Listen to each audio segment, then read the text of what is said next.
On this episode of Narcissist Apocalypse Q&A, we discuss the things you lose from narcissistic abuse.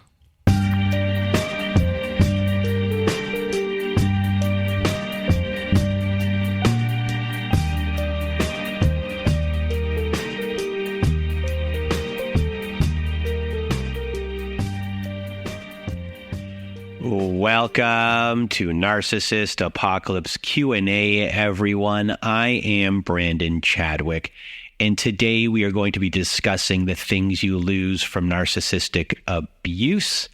But before we get to that, if you want to be a guest on our Survivor Story episodes, please do go to our website at narcissistapocalypse.com. Top of the page, there's a button that says Guest Form. When you click on that button, it takes you to our Guest Form page.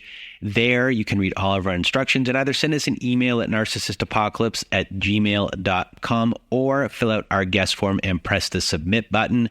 And please do send it in the format that we ask for. So today we are going to be discussing the things you lose from narcissistic abuse.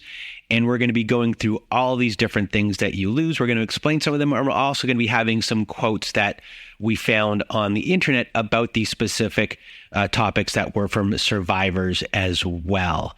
And that can kind of give you more of a feeling attached to things like sense of self or self-worth, at things that you lost. So let's just jump right into this episode, because I think this episode will help, validate a lot of people's feelings when it comes to the things that they lost, that they are not alone. And it can open your eyes to other things that you may have lost that you really haven't seen yet. So the first thing on my list here of things that you might have lost is yourself, or your sense of self-worth as well. When it comes to losing yourself, sense of self-worth, here are some things that people have said. So the first one that we have here is, slowly I was being taken away from who I always knew I was in my past, a strong young woman with firm beliefs. And I went from that person to being someone who said, I know this isn't right, but it's just so much. I don't want to deal with this right now. I can't handle this. I just don't care. But I had lost myself so much that I was just gone. You don't even know that you lose yourself. Making the simplest decision seems so difficult. I want myself back, but I was just so lost so long ago. And another person's quote that I found was, I've lost myself. I don't know who I am anymore. I don't know how to leave. I truly feel alone in all of this. Like I'm locked all alone in a tiny room with only a window that overlooks a beautiful garden. In this garden, I see everyone I know walking around, talking, drinking, laughing, having a great time. But I'm crying and banging on the window, screaming for someone to notice me, hear me, see me. But no one does. And then I see him in the crowd and he sees me, looks at me for a few seconds, and then he smiles his evil smile and then turns and walks away to mingle some more. That one was with a lot of imagery, and you really feel what this person is going through, how they've lost themselves and how isolated they are. Another quote that I found is, what I lost is exactly what my abuser wanted and always strive for, which was for me to lose myself. And I lost my pride and my dignity. It feels like a record album that keeps skipping. It's just stuck in one spot, repeating over and over. I just haven't picked the needle up and set it down just past the scratch in this song of life. I've lost my entire life. I've lost who I am. And in another quote I found, it says, I still feel like I'm locked inside layers of numbness, resentment, rejection, and hurt. I still don't feel like myself, and I don't know how to get out. So you have a lot of feelings of losing oneself, who they are as a person, and this helplessness that is going on. And there's a lot of crazy making that has gone into this process as well. And when it comes to loss of sense of self and self-worth, from the brainwashing, it can destroy your sense of self-worth in a huge way. You just no longer feel like you are the person you were when the relationship began. And many of you who are listening struggle to recognize who you are in the mirror, because a lot of people feel like the reflection staring back at them isn't them anymore. And this can create trust issues, which we'll get into, and second guessing yourself. And you just might feel like you are not good enough and that you did something to cause this abuse in the first place. And this can go into shame and embarrassment, and it can really stop you from reaching out for help, as we heard in some of those examples, those quotes, like someone who's like behind a window and watching everyone outside that window. You're isolated from everything. And we'll get into, everything that we're going to discuss today is really an offshoot of, losing yourself, and trouble making decisions becomes a really big thing. And, the loss of self-worth as a whole, you start questioning that. Obviously, again, trust issues become a big issue. So now let's talk about the loss of trust in others, the trust in oneself, and the trust in falling in love again, or the concept of love again. And the first quote that we have here is, "He was my partner for 16 years. He made promises and vows to me. I don't know if I'll ever be able to give my trust to someone like that again. If your husband can betray you so easily, how can I trust anyone?" And the next one we have here is, "I eventually came to realize that I couldn't make the right decision. After all, he's the smart one. He knows everything. He tells me he knows everything. He tells everyone else he knows everything and that he is the best at everything he does. I believed him. I still believe him in a lot of ways, and it's hard to shake that." So that quote right there is having to do with like listening to the truth teller in your life, and the truth teller being the one that you're supposed to be trusting, and their voice is the one that is telling you the truth, and your voice is, kind of secondary, and maybe it's not always correct, you're being told. So you lose the trust in other people, but you're also at the same time losing trust in yourself. And another quote that we have is, "I lost my ability to trust. I have not been in another relationship since the ex. I have not dated, and I was divorced 6.5 years ago." So there you can see that this lack of trust can take a very long time to come back. And for some people, they lose it for forever, it seems. And then another quote is, I thought what we had was special. It was special to me. I thought it was special to him, but not so much. He was with his new supply within a matter of weeks. This has made me feel like my love was cheap and easily replaced, because for him, it was. So for a lot of people in domestic violence or narcissistic abuse, domestic abuse, after the relationship is over, to be replaced so easily and so quickly is hurtful, and you feel disrespected in so many ways. And, you thought you knew the person you were with, and in the end, you feel like you didn't know them at all, that they could just move on like that. And you lose faith in love, and you lose faith in other people and who they are as people. And then the last quote we have for this one is, "They were everything I always wanted, but nothing was real. How can I trust my decisions when they all seemed correct? It feels like the only thing I can do is just to avoid." And that goes to, trusting yourself, because there's a lot of people out there when it comes to the loss of trust, and the loss of trust in oneself is, a lot of people say, trust your gut. You should have trusted your gut. But in many cases for people, your gut wasn't saying anything. You were with someone who was just conning you the whole entire way. And you believed everything they said because there was no reason not to believe them. And you did everything correctly. You fell in love, and then you were just duped. So a lot of people in the aftermath feel that their ticker might be wrong. The way they judge things is completely wrong, because at this point, your ticker for this situation of judgment and trusting people is kind of out the window. It's like a compass that's gone haywire, and you don't know what is what anymore. And you lose trust in others, you lose trust in love and in your own decision making, and trust in yourself on how you're kind of going through life. And this can not just be in relationships, but decisions as a whole. It could affect everything going forward. So this is a big one when it comes to the loss of trust, when it comes to domestic violence and narcissistic abuse. So up next, we have the loss of self-respect. And we have one quote for this. And this one is, "My dignity was assaulted and vandalized when I let someone else define me."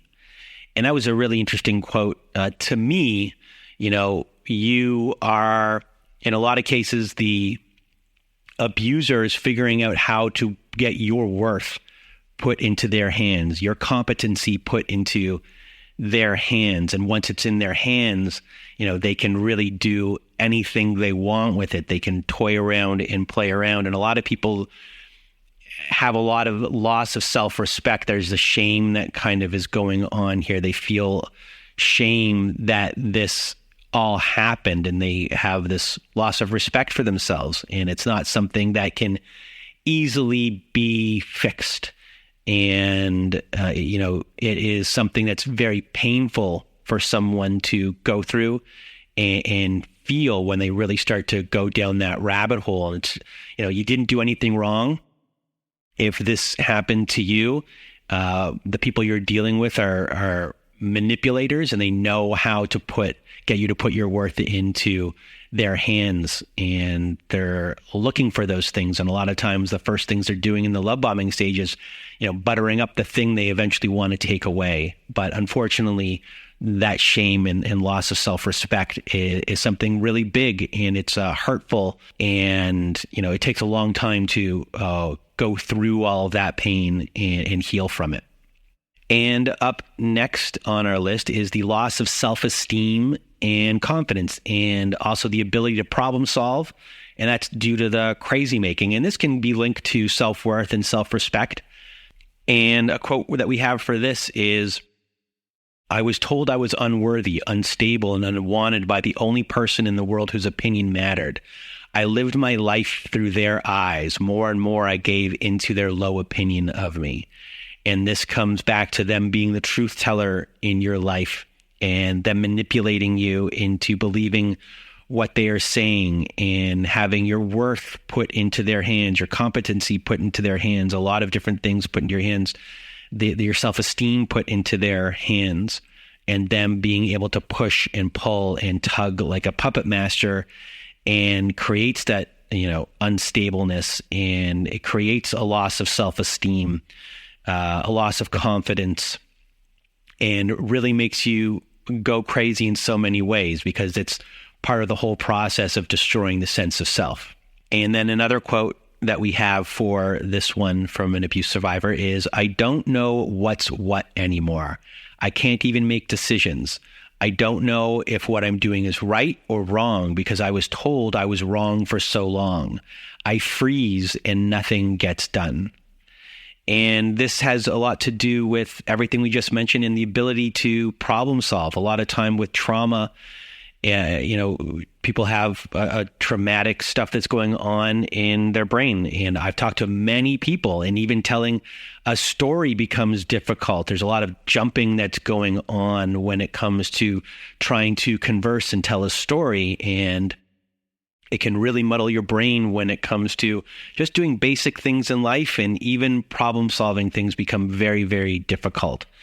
And when that happens, and your brain's not functioning like it once was because of all the crazy making and the brainwashing and the gaslighting and the eroding of the self-esteem and self-confidence, that adds to it. If your brain's not functioning like that, you kind of think you might be broken from it, which then kind of goes down the rabbit hole of, another big hit on the loss of self-esteem and confidence, that, this person that's telling me all these things might be right, that I'm not a smart person, and I'm not able to do this, and I'm not able to do that.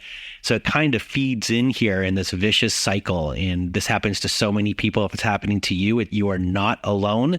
It's just a very common thing that happens. And my heart goes out to everyone who is dealing with this and this real big vicious cycle. And the next one on our list is the loss of happiness and joy. So we have a couple quotes here from abuse survivors. One is, "I was never allowed to feel good about myself. I did not measure up. I fell below the minimum standards, and I was reminded of it constantly. I never really got my joy back. To this day, nothing is fun. So I do nothing fun. It is a waste of time and effort. And that's sad right there. The abuser has really taken, the joy out of this person's life. They beat them down so much that they weren't able to enjoy anything again. And I hope that this person who wrote this is doing better now and has found some joy in the aftermath. During the whole relationship and after the relationship, many survivors feel that they have like a loss of joy and happiness for a very long time. And then another quote that we have here about this is, I lost that feeling of happiness in just the small things in life that once made me happy. I lost the ability to make others happy as it became just so much of an effort for me to pretend I was somebody else. It's just really sad that this happens to so many, survivors. You might get, once you're out of the relationship, you might get a bit of relief right away that you're out, but this loss of joy and happiness is a big issue and something that hopefully a lot of people are dealing with in the aftermath and working through as well. And the next one on our list is emotional stability and regulation.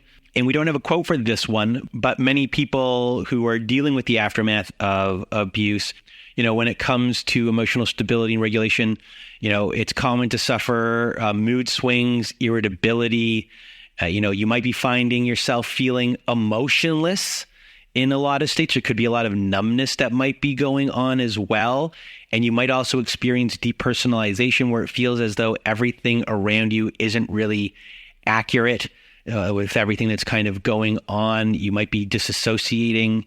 And there's just a lot of stability that just not there in the aftermath of abuse while you're going through abuse at the same time. You've been kept off balance in the relationship with all these pushes and pulls, that your emotions and moods are just like continuously ping-ponging throughout the whole entire relationship. And this can keep going on into the aftermath as well. And it's very difficult to work through, to find your footing once again, because you've just been kept off balance for so long and in so many different situations throughout this abusive relationship.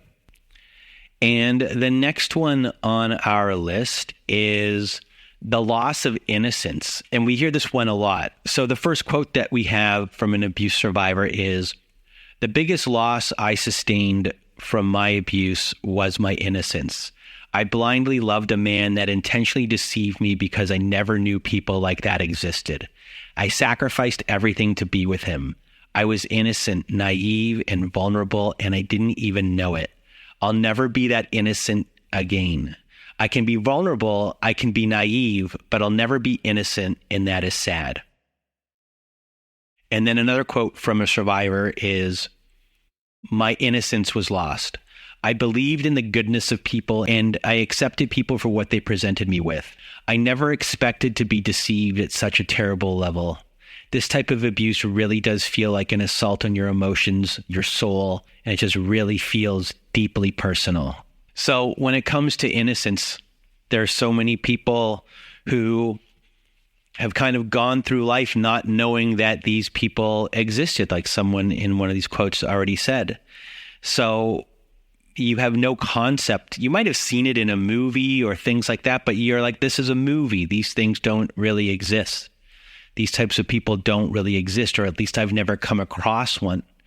And when you do come across someone who is like this and you feel it for this first time, and it's not just this cognitive thing, and you feel what it is like to have yourself go through this type of abuse and go through someone who is pretending to be someone else and then becomes someone completely different. Your eyes get opened for the first time in a way that you don't want them opened. The world becomes a scarier place after this. There's a loss of trust after this. And, that innocence about that is gone, because now you might be hyper vigilant and trying to see all of these things. All of a sudden, you're looking out for things and acting in a different way. Your life has changed from that point forth.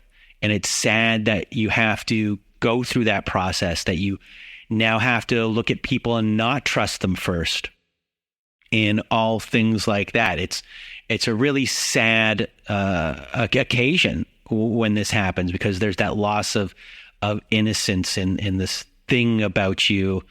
It's gone and you'll never get it back. And the world is a completely different place after that. And it just, nothing is the same. And it's a big thing that people deal with. And it's a hard thing for people to, really get over, because that loss of innocence it's gone forever for most people. And the next one on our list is the loss of security, or the loss of optimism, big doom and gloom, or loss of control. And a quote we have for this is, "I now fear things can always get worse.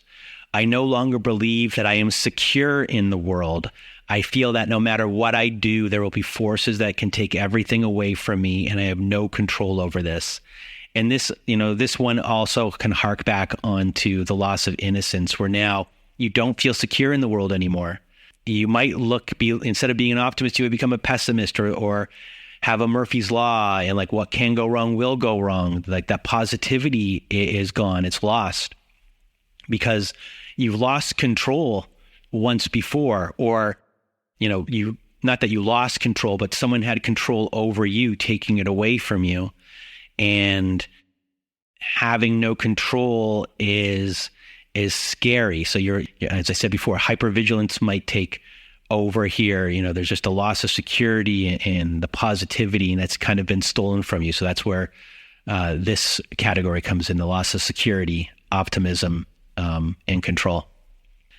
And the next one we have on our list is the loss of your sanity, the crazy making that can occur in an abusive relationship. And the quote we have here is, "I felt like I was going crazy after all the gaslighting.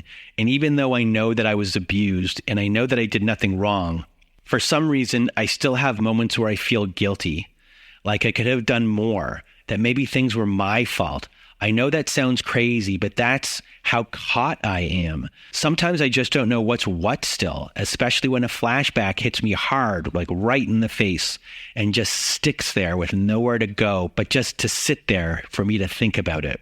And so with this one right here, with this quote, this person is just really struggling in the aftermath after all of the gaslighting of just not knowing what is what. And this kind of goes with the loss of control and with the security and innocence. When the crazy making happens, like, you don't know what is what anymore.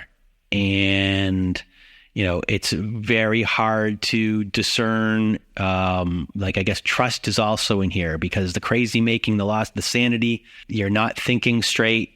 You just don't know what to trust anymore. It all kind of comes full circle here. And gaslighting is a big thing when it comes to sanity. You think you are the one that is going crazy.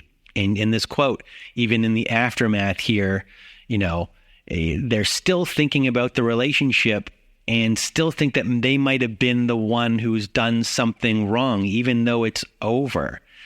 And it's just very difficult to get over, because the abuser has done a really good job of making you think that you are the crazy one, that it just kind of continues to carry over into the aftermath of abuse. And, there might not even be post-separation abuse at all, but these flashbacks, and, they just did a really good job of manipulating you and have you think that you've gone crazy.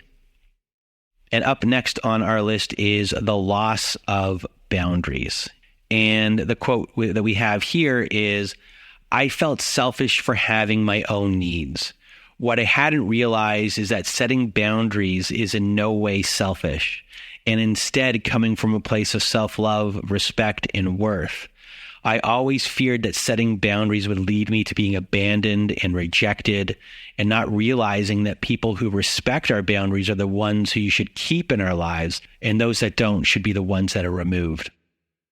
So boundaries is something that people might come into the relationship without, but for the ones that do have boundaries in the relationship, And the abuser does just a very good job of wearing you down and really doing a number on getting rid of your boundaries. They're just very good at manipulating you. Sometimes they do the smashing forward, until they can wear you down, but sometimes they can really finesse you into getting rid of your boundaries. Sometimes those boundaries you don't even know that they're going over your boundaries. They're doing things out of fake concern, like they fake concern of how you're doing.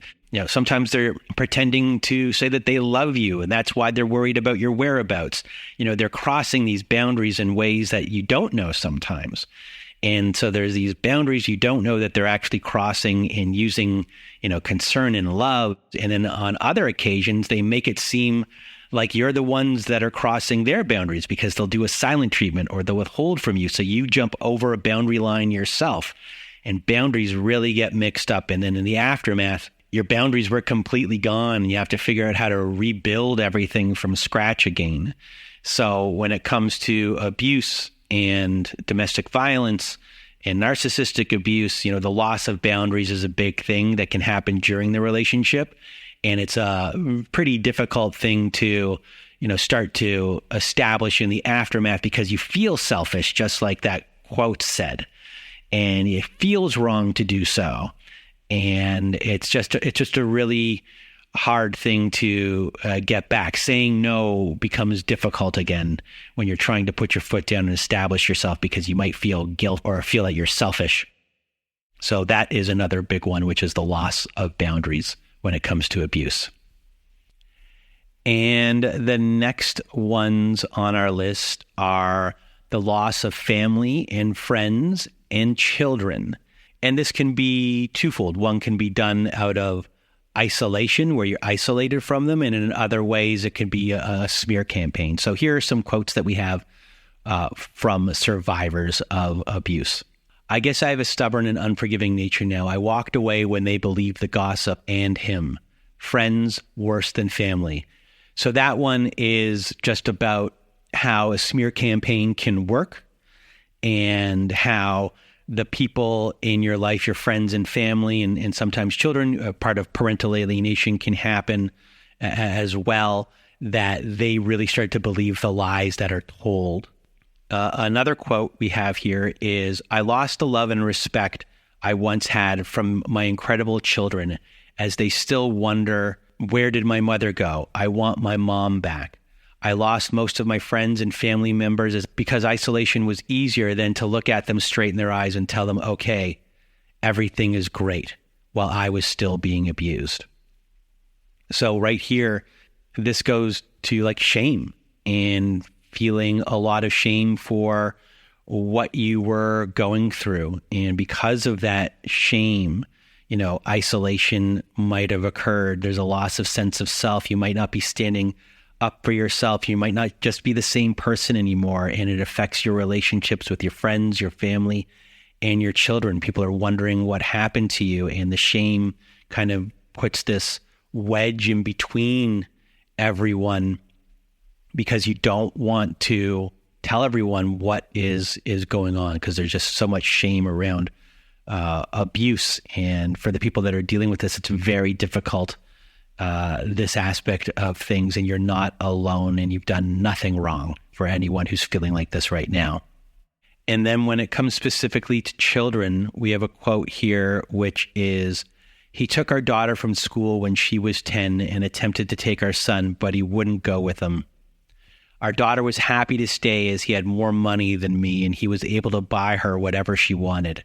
He also did a very good job of turning her against me. He tried to get custody of both kids through the courts, but withdrew his application when he realized social services weren't going to back him for custody. I couldn't afford to launch my own case at the time, and my daughter would have said that she didn't want to stay with me anyway. But more recently, I have developed a close relationship with my daughter, and we do have regular contact. But I still don't believe that she will ever come back to live with me. And once again, this goes back to parental alienation and, the loss of children. And that's a huge loss for a parent to go through. And my heart goes out to everyone who's dealing with this as well. And up next, we have the loss of health and the loss of sleep. And, a lot of people who are going through abuse, they have a lot of sleepless nights. There could be sleep deprivation going on as well during that time. And then the aftermath, they might have nightmares and things like that, insomnia. They could have ruminating thoughts about the abuser, and there's a loss of sleep that goes on there. And then when it comes to health, in general, we hear so many stories when it comes to hair falling out, people getting specific types of diseases can happen. Just a lot of different things can happen when you are being worn down by an abuser, and your health can go really downhill. You're just constantly under the state of attack. Also the things that can happen, depression can really set in when it comes to this type of abuse, because you're feeling unworthy, you're feeling worthless for months or even years after being told maybe how useless you might be or stupid that you might be. You're being manipulated, and there's PTSD that might happen with fight or flight responses, freezing responses. You have this chronic hypervigilance going on, and all of this stuff can really affect your health. And there's just so many different health problems that can happen when it comes to being abused, and in the aftermath, how long it takes to recover from that. But your body hopefully does recover in the aftermath, but it takes a while. So, that is the loss of health and sleep. And up next, we have the loss of possessions, home, finances, jobs. One person wrote, "I lost everything I own materially. I had to leave my home, leaving everything I owned behind, including my clothes." Another quote is, "He wiped 40 years of my life. While I lived at this place, he made copies of my house keys and siphoned all of my possessions, jewelry, some of which were heirlooms, antiques collected over the years of travel, furnishings, ornaments, crystals, silver, clothes, books, my holiday movies, photos of my travels, thousands upon thousands of dollars worth. He'd gone shopping at my house." And another quote that we have here is, "I have to rebuild from scratch. He maxed out everything in my name. Now I need a lawyer to get half the house back." So this is where you just have a loss of possessions, home, finances. Either during the relationship, you might be with someone who is just really terrible with money, or someone who's constantly overspending, spending your money, maxing out your credit cards, just terrible with money as a whole. And then you have also the people in the aftermath who, don't want you to have anything. They just want to win at all costs. So they're trying to take your home from you, take your finances from you, your possessions. You could be financially abused in so many different ways, never allowed to have money in the first place. And, you have the loss of those finances, loss of your financial freedom, and even attacking your job, trying to have you lose your job. You're getting in the way of that job. And that comes to even if you have kids and you're the primary caregiver and they're supposed to take the kid from you and you have to go to work, and then they don't do that and they do it on purpose. And that affects you losing a job. And we hear it so many times. And, loss of possessions, home and finances, and job are a big part of abuse. And up next, we have the loss of reputation. And for this, someone could be sabotaging to your doctor, law enforcement agent, a counselor for a very long time, to people at school, teachers, anyone in that administration, coaches, things like that, to families, to friends. One quote we have here is, "He badmouthed me to anyone who would listen. I only found out after I left him and he was visiting some mutual friends, and they told me the things that he said about me. He told them that I was the worst on the planet." Right here, when it comes to the loss of reputation, you're getting someone who's setting out these smear campaigns against you, and they're doing anything that they can. And in many instances, it's impossible to get this reputation back. They did the job that they wanted to do, and you just kind of have to deal with the fact that that has happened. And loss of reputation is a big thing. And, if you're going to be going to court, they really want you to have a terrible reputation and they'll do anything to smear you to get that. So loss of reputation is a big thing when it comes to domestic violence, narcissistic abuse. And the next one we have on our list is the loss of hobbies and interests. So a quote that we have here is, "In the relationship, I lost my sense of self and my self-worth. The abuser tore away at me as if he was systematically trying to break me. There was nothing I could do, from the simplest things in life, turning the thermostat on for air, for heat, talking to my family on the phone, shutting a car door. They would just all lead to an excuse for an argument with him tearing away at me. I planted flowers and shrubs, and the plants were mowed down, or the weed eater was used to shred the plants. At first, I thought this might have been an accident until it just happened repeatedly. I quit and I gave up planting. All of this planting gave me joy, and now it was removed." So here is where, you're kind of, in this case specifically, they were just kind of undermining them and destroying the hobby that they liked most. But in other cases, you might have them nitpick at the things that you like doing, nitpick at your hobbies, nitpick at your interests, put down those things and continuously do so. And by doing so, they make it just unenjoyable. They take the joy of that thing away from you, and they really put this mark on it that you don't want to do it anymore. They've tainted it in every single way, and you lose, your hobbies, you lose your interests, and you lose the joy of doing them poisoned. And it's hard to kind of get back into them at all because of your thought process on it now and where it takes you back to.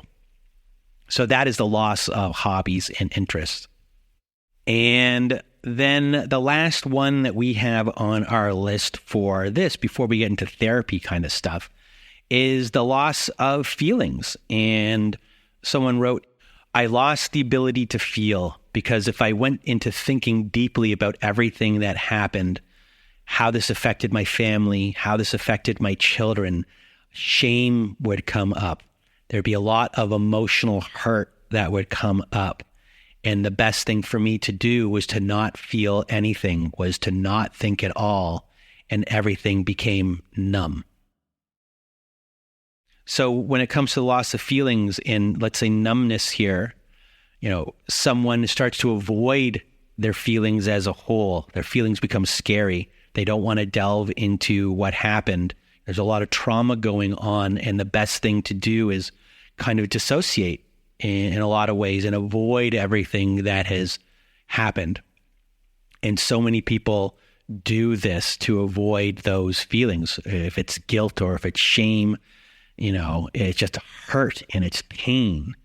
And, it goes on during the relationship and after the relationship, and people not wanting to, or people just trying to avoid those feelings as a whole. Some of us are head thinkers, some of us are feelers. So head thinkers have trouble feeling anyway. But when it comes to like the loss of feelings and avoiding those feelings, it's a really big thing. And that is part of domestic violence and narcissistic abuse. So now that we've talked about all these things that we've lost when it comes to abuse, when it comes to domestic violence, a lot of people end up going to therapy. And when we're talking about loss, we're talking about grief. So I think it's important that when you do go see a therapist, that it's someone who knows about grief.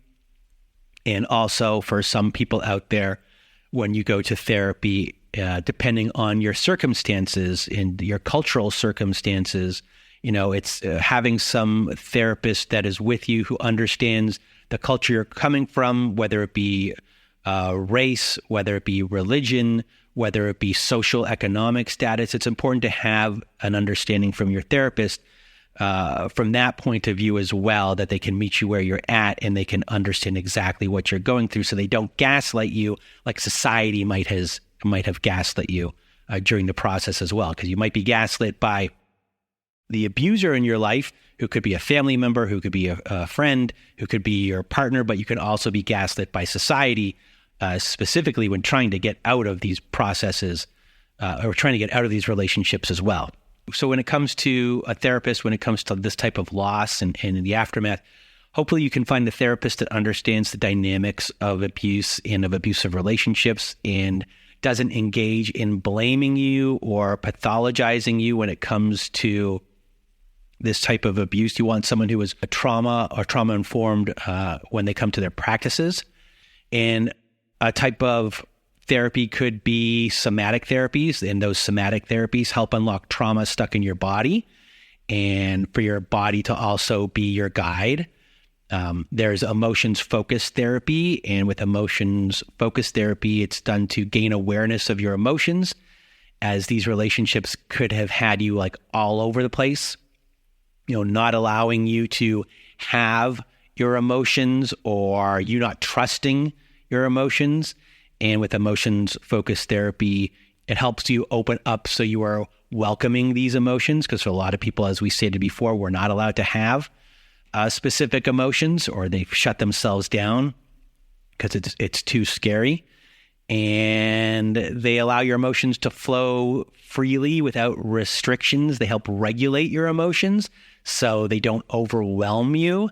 And it's a process where you can really start describing how you're feeling in detail and understanding the whys behind your emotions. And I think this is very important, this type of therapy, for a lot of people. And it's something that we do on the show, which is we love it when people start describing their feelings, because when you describe your feelings, you're able to give language to someone. And that language really helps you start processing what you're going for and giving words to, the things that are going on in your body. And it's just very helpful. And this can help you communicate to other people how you're actually feeling. And it really opens up a whole new world. It creates movement, either if you're in the relationship or out of the relationship, to really just start moving forward and moving through things. And it's really helpful to get to that point to understand and, say your emotions and welcome them and not be afraid of them. So emotions-focused therapy is a big one. Another type of therapy is cognitive processing trauma therapy. And this is, challenging your beliefs. So it has part of the CBT in it, but it's about challenging the beliefs that the abuser might have had made you believe about yourself, about life, about relationships. They might have told you that you were dumb and now you believe that you are dumb. A cognitive processing trauma therapy, this can really help challenge the beliefs that the abuser might have implanted inside of you. Also, there is prolonged exposure therapy and prolonged exposure therapy. And with this type of therapy, this shows you how to kind of gradually approach memories, situations, and emotions that are related to past traumas, so that avoidance is reduced, and you're able to kind of go through those memories with a little bit more freedom restored to it. And it's just done at a gradual approach.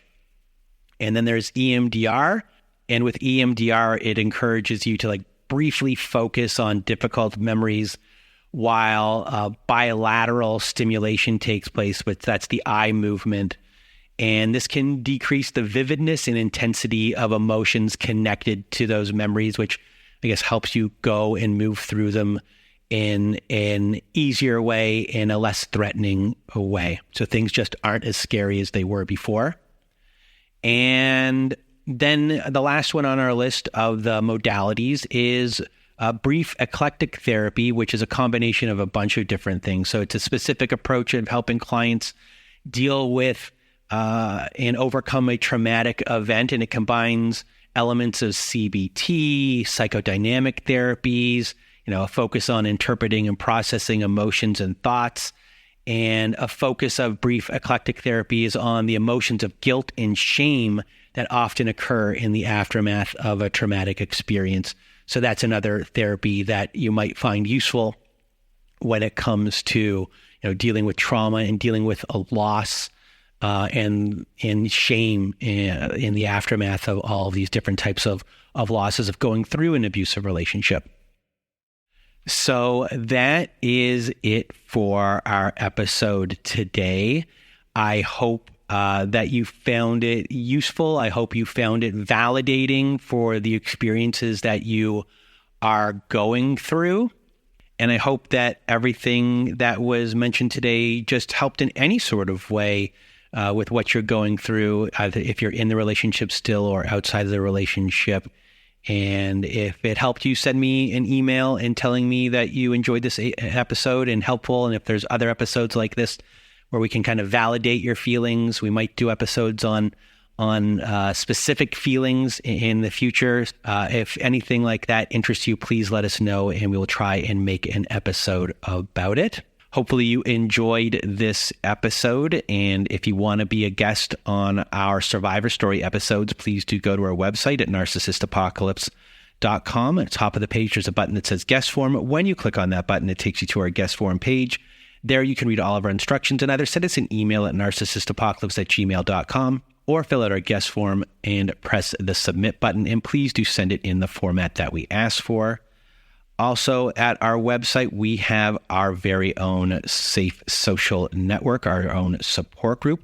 So if you want to join our support group, go to narcissistapocalypse.com. Top of the page, there's a button that says support group. When you click on that button, it takes you to our support group page. And there you will see that we have Zoom meetings every Wednesday night, Thursday afternoons, and Saturday nights. We also have forum boards for you to post on to get the validation that you need from survivors just like you. And it is a wonderful group of people on there, and you can share your experiences and make friends as well. So if you need support, join our support group today. And if you need even more support, please do visit our friends at domesticshelters.org. At domesticshelters.org, they have articles and resources to help you make sense of what you're dealing with. They have every phone number, email address, and web address for shelters and agencies, no matter how big or small the town you are in. Domesticshelters.org has it there.